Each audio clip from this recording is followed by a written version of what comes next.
কারো অ্যাডজাস্টমেন্ট কুমিল্লা, কারো থেরাপি কুমিল্লা, কারো ফিজিক্যাল ট্রিটমেন্ট কুমিল্লা। এই তিনটা নিয়ে আমরা মূলত কাজ করি। আমাদের এখানে ইনজেকশন এবং ওষুধ কিছুই নেই। ওষুধ আছে বলতে একেবারেই সামান্য, যেটা হলো জ্বর সর্দি কাশির জন্য যে সমস্ত ওষুধ ব্যবহার করা হয় এই সমস্ত ওষুধ, কিন্তু কোনো রকম ভারী ওষুধ আমরা ব্যবহার করি না। তো এই কেন করি না, আরও একটা কথা বলি, যখন বাংলাদেশ যেখানে ফেল করে আমরা সেখানে দাঁড়াই নাকি? জি।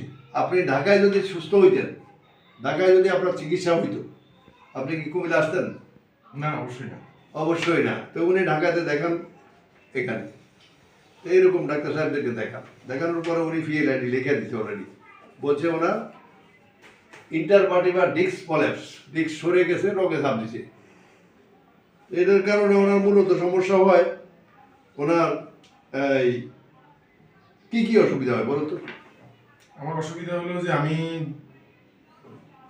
কোমরে প্রচুর ব্যথা অনুভব করি, বিশেষ করে আমি যখন একটু হাঁটাহাঁটি করি বা অনেক সময় দেখা গেছে মনের অজান্তেই ভারী কাজ করি। আচ্ছা। অনেক সময় দেখা গেছে যে বেশি ঠান্ডা পড়লেও, ঠান্ডা থেকেও আমার কাছে, আমি জানি না, আমার কাছে মনে হয় ঠান্ডা লাগলেও এখানে বাড়ি হয়ে যায়, রাইট, এটা ব্যথা হয়ে যায়, এটা এখানে ওজন হয়ে যায়। জি জি। এবং এটা নিয়ে নড়াচড়া করা কষ্ট হয়, খুবই কষ্ট। আমাদের এখানে আসলে আমরা এই সেগুলো অনেক ভিডিওতে বলি, আমরা কিন্তু ল্যাব টেস্ট একদম বিশ্বাস করি না, একেবারেই না। ল্যাব টেস্ট বিশ্বাস করি না এই কারণে, ল্যাব টেস্টে যে ডায়াগনোসিসটা করা হয় সেটার প্রক্রিয়াটাই ভিন্ন। ভিন্ন বলতে একটা রোগী গেলে তাকে বলা হয় MRI করেন। আরে ভাই, MRIটা করার আগে এখানে একটা হিপ জয়েন্ট সিটি স্ক্যান অথবা এক্সরে করলে কি হয়, এটাও করা যায়, কিন্তু করবেন না, এটা করবেন না বলতে এখানে করলে লাভ নাই। রুগীর 1-1.5 টাকা খরচ হলে রোগটা তো আইডেন্টিফাই হয়। তা আমাদের দেশে শতকরা 80% রুগী স্টেরয়েড ওষুধ খাওয়ার ফলে হিপ জয়েন্ট খারাপ হয়ে যেতেছে, রুচির ওষুধ খাওয়ার ফলে হিপ জয়েন্ট খারাপ হয়ে যেতেছে, অ্যালার্জির ওষুধ খাওয়ার কারণে হিপ জয়েন্ট খারাপ হয়ে যেতেছে। এগুলা থেকে যত সম্ভব বিরত থাকুন, চেষ্টা করবেন যত কম খাওয়া যায়।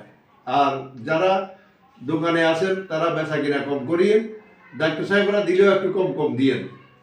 কারণ এই যে রুগীরা আমার এখানে আসছে মূলত কোমরের সমস্যা। এখন আমরা কেন বুঝি কোমরের সমস্যাটা কেন হইল, কী কারণে হইল? কারণ এই বয়সে কোমরের সমস্যা হওয়ার কথা না, আমার বয়স 67 চলে, আমার এখনো কোমরের সমস্যা নাই, তো ওনার হইল কেন? এটা সহজ প্রশ্ন। উনি আবার বাড়ি কাজও করেন না, উনি মোটামুটি ধরেন অফিস আদালতে চলাফেরা, আসা যাওয়া, জানি এগুলোর বাইরে বাজার করে হয়তো 10 কেজির বেশি তো না, 50 কেজি তো আপনি মাথায় করে আনেন না। তাইলে একবার সেই ক্ষেত্রে আমরা যেটা করি সেটা হলো, এখানে আসেন, আমরা সবার আগে যে জিনিসটা দেখি,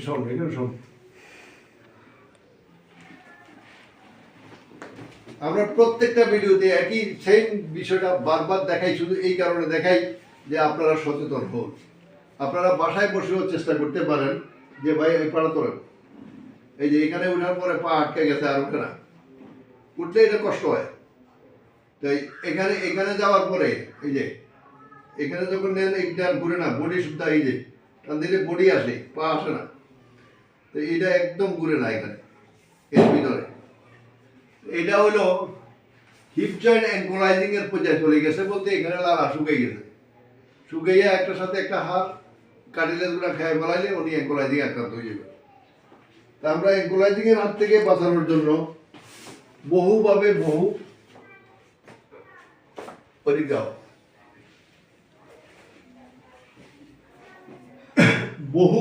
বহু ভিডিওতে আমরা বলছি যে আপনারা যাই করেন না কেন একটা মানুষকে অ্যাঙ্কোলাইজিং এর হাত থেকে বাঁচান, হাড় জোড়া লাগা রোগের হাত থেকে বাঁচান।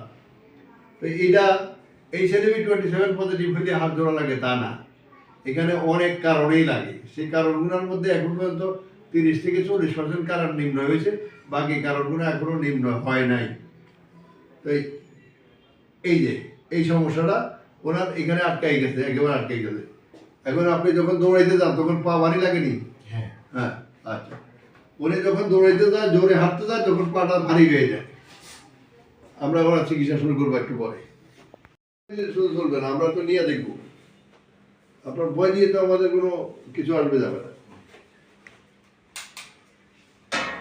যান নামাজে যান,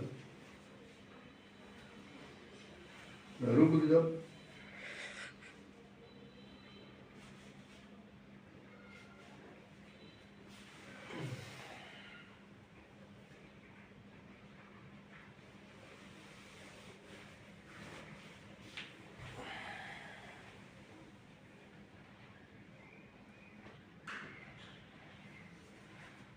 সেজদার পরে নামাজের মধ্যে সেজদার পরে আমি এভাবে থাকি। হ্যাঁ, থাকে না, সমস্যা নেই।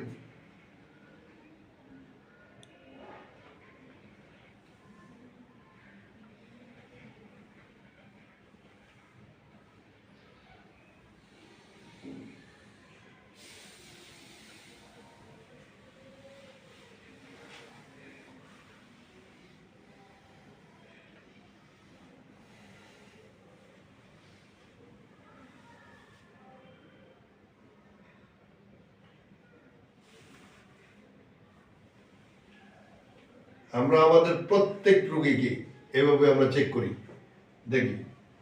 এটা সরান, উঠান, নিজে উঠান, আরেকজনের সাহায্য নেবেন কেন? কোনো সাহায্য নেই। এই 20 কেজি ওজন আছে, এটা আনেন এদিকে। যদিও আপনাকে 20 কেজি ওজন উঠাইতে হয় না, এটা টান দেন, এটা শুধু টান দেন, আচ্ছা টান দিয়ে নিয়ে আসুন এদিকে। তোলেন, বামার দিয়ে তোলেন, ডাকা দিয়ে তোলেন, একাতে একাতে উঠাইয়া সোজা হয়ে যান, বডি সোজা, এই উঠাইয়া বডি সোজা, এই নাও।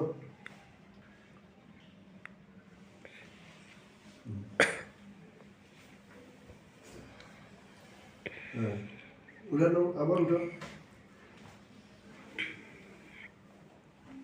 সোজা করেন। হ্যাঁ, কারণ মাঝে মাঝে তো এই 20 কেজি ওজন নেওয়া লাগে। কিন্তু এটার ইফেক্ট পরে হবে না তো? না, হইলে তো তাকে আমরা দেখবো। এটা তো আপনার ডাক্তার সাহেব যে ভয় লাগাইছে, ওই ভয়ের মধ্যে আছে, আমরা ভয়ের বাইরে চলে আসছি। আপনি অ্যাম্বুলেন্সে আসেন নাই, সে অ্যাম্বুলেন্সে আসছে। না, আমি কাশছি খুবই একেবারে সাধারণ। দেন, দেখেন, বাবা তো খান,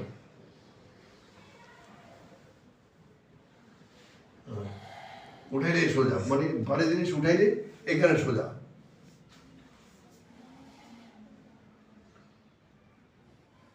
রাখেন,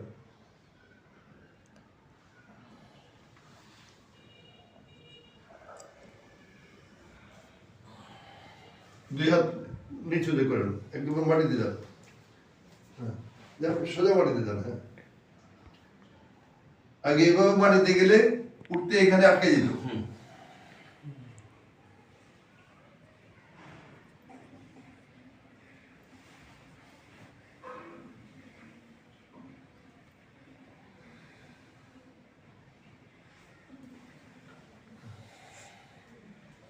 এখন এইখানে সমস্যাটা কতটা আছে? এখানে হালকা হালকা একটু ব্যথা আছে, এখনো একটু ব্যথা আছে। কতটা আছে, মানে কত নিয়ে আসছেন, 100-র মধ্যে কত আছে? না, আমি ওই আপনার যখন এখানে আসি তখন আমার ব্যথাটা যতটুকু ছিল এখন তার থেকে অনেক কম। এই আমরা ওইটাই জিজ্ঞাসা করতেছি, কমটা কতটা? কম কতটা বলতে এখনো আমার কাছে মনে হয় যে 100-র মধ্যে 20 আছে। 20 আছে? 20 আছে। 80 অনেক বিষয়, অনেক বড় ব্যাপার। 20 আছে। না না, আমরা 50 তো ছাড়ে দিই এক সপ্তাহের জন্য। 20 আছে, কিন্তু আমি যে ওই আপনার যেটা বলছিলাম যে আমি কিন্তু পেন কিলার খাওয়ার কারণে না না, পেন কিলার যেটা আমার খাইতে ব্যথাটা- গেছে, এটা তো আপনাকে আমরা কাজের আগেই ভেজের অ্যাকশন গেছে। আচ্ছা আচ্ছা আচ্ছা। না, আমি এর আগের অভিজ্ঞতায় খেয়াল করছি, যখনই আমি এই ওজন নিতাম, সাপোজ আমার বাচ্চাটারে আমি করে নিতাম অথবা বাজার করতাম অথবা যে কোনো অনেক সময় আচমকা কিছু প্রয়োজনের সময়, তখন তো হ্যাঁ। ওজন নিতে হয়। মনে করেন যে ওই একবার এরকম হচ্ছে যে মারা গেছে, লাশের ঘাট ধরতে হবে, 4 জনের মধ্যে 3 জন আছে, 1 জন নাই, নিছেন? তখন দৌড়ায় গিয়ে নিয়ে নিয়েছি। তা আমার আরেকজন বললো যে আপনি কেন নিছেন, আপনি তো জানেন যে ওয়েট নিলে আপনার আপনি এখানে বেল্ট আপ করে ওটা করতে পারেন না, যেহেতু এই পিএর সমস্যা আছে। আপনি এখানে বেল্ট আপ করে ওই ভারী জিনিসটা নিতে পারেন না, ঠিক না। আমরা এখানে আমাদের ডাক্তার আছে, এই কারণে আপনাকে নিছি, যদি খারাপ হইলে আমরা ঠিক করতে পারবো। আচ্ছা আচ্ছা, এটা তো সাথে সাথে হয় না। যেমন ওই যে আমি যে মনে করেন যে খাটটা কাঁধে নিছি, তখন কিন্তু আমার সাথে সাথে কিন্তু হয় নাই। না, সাধারণত এটা হয়েছে গিয়ে আপনার রাতে যায়, রাত্রে বেলা গিয়া। বুঝছি তো। আমি ওই জিনিসটা ভয় পাচ্ছি যে না, ওইটা ভয় পাওয়ার তো কোনো সুযোগ নেই। পরবর্তীতে হ্যাঁ, প্রবলেম। একদম নিচে বসেন, নিচে। হ্যাঁ, বলেন। জি